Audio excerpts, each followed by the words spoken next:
বিশ্বাস করতেন যদি রাষ্ট্রের 1 টাকা দুর্নীতি করি তাহলে কাল কিয়ামতের ময়দানে আমাকে আসামির কাঠগড়ায় দাঁড়াতে হবে, ঠিক কিনা বলেন?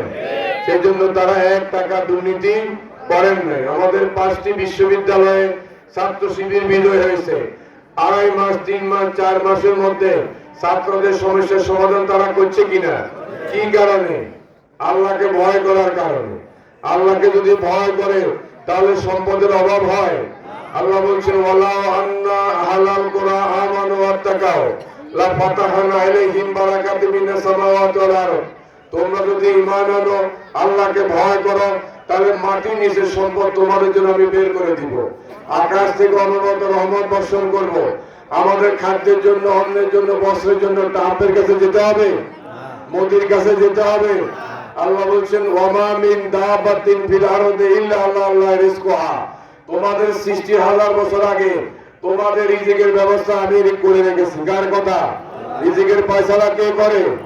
মৃত্যুর ফয়সালা কে করে? জীবন কে দেয়? সে আল্লাহ কি আছে না বৃদ্ধ হয়ে গেছে? জামাত ইসলামী মনে করে আল্লাহর আইন সব লোকের শাসন ছাড়া মানুষের মুক্তি আসতে পারে না। বিগত 54 বছর আপনারা দেখছেন না, আল্লাহ নবী 17 থেকে 40 23 বছর নিজে চেষ্টা করেছেন, শান্তি আনতে পারেন নাই। 40 থেকে 63 23 বছর কোরআন দিয়ে চেষ্টা করে সমাজে শান্তি আনছেন কি আনেন নাই? সেই সমাজে যাকাত খাওয়ার মতো কোনো লোক ছিল? আমার একজন মা তার সমস্ত অলংকারাদি পরিধান করে দীর্ঘ পথ হেঁটে যেত, কেউ তার দিকে তাকাতো না। আজকে ডজনে ডজনে হাজারে হাজারে আমাদের মায়েরা দর্শিত হয় কিনা? আপনার বিধবা ভাতা, বয়স্ক ভাতার জন্য সাদা দিতে আপনার ঘুষ দিতে হয় কিনা? তাহলে দাঁড়িপাল্লা মার্কা বিজয় হলে 54 বছরে যা হয় না সেটা হবে। এটা কি আপনাদের বিশ্বাস হয়? কার কার বিশ্বাস হয় দেখি? তাহলে 500 100 200 শাড়ি লুঙ্গির বিনিময়ে যদি আমরা আমাদের রায় বিক্রি করি তাহলে এই পরিবর্তন কি হবে? আগে সে অবস্থায় থাকবে। সুতরাং আপনারা ভয়, ভীতি, সন্ত্রাস, সকল রকমের প্রলোভন সব কিছুকে ভয় টেনে একটিবারের জন্য এবার যদি দাঁড়িপাল্লায় ভোট দেন, এখন থেকে কয়েকটা দিন চেষ্টা করেন, তাহলে আমাদের সমাজে শান্তি প্রতিষ্ঠিত হবে কিনা?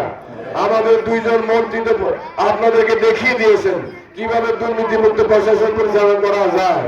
5টি বিশ্ববিদ্যালয়ের ছাত্ররা দেখিয়ে দিয়েছেন কিভাবে ঈমান এবং সততার সাথে দায়িত্ব পালন করে মানুষের অধিকার প্রতিষ্ঠিত করা যায়। কি বলেন? এটা প্রমাণিত হয়েছে না? আপনারা জানেন তো এটা। আমরা এই যে ক্লোজার ভেঙে দেওয়ার কারণে যে জলাবদ্ধতা, সেটার জন্য আমরা ভূমিকা পালন করেছি। বিগত বন্যায়, করোনা আমরা আপনাদের পাশে ছিলাম। যারা আজকে বিভিন্ন জায়গায় 500 100 দিচ্ছে, তারা কি মানুষের পাশে ছিল? ভোটের পরে থাকবে? তাহলে আপনারা যদি আপনাদের ভাগ্য পরিবর্তনের চেষ্টা না করেন তাহলে ভাগ্য পরিবর্তন হবে না।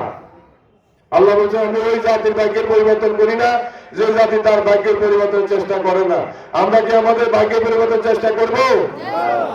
অর্থাৎ নিজে কষ্ট করে সকল কিছু ভোগ করে দাঁড়িপাল্লা এবং হাফতিকে ভোট দিন। আপনারা রাজি? আসসালামু আলাইকুম।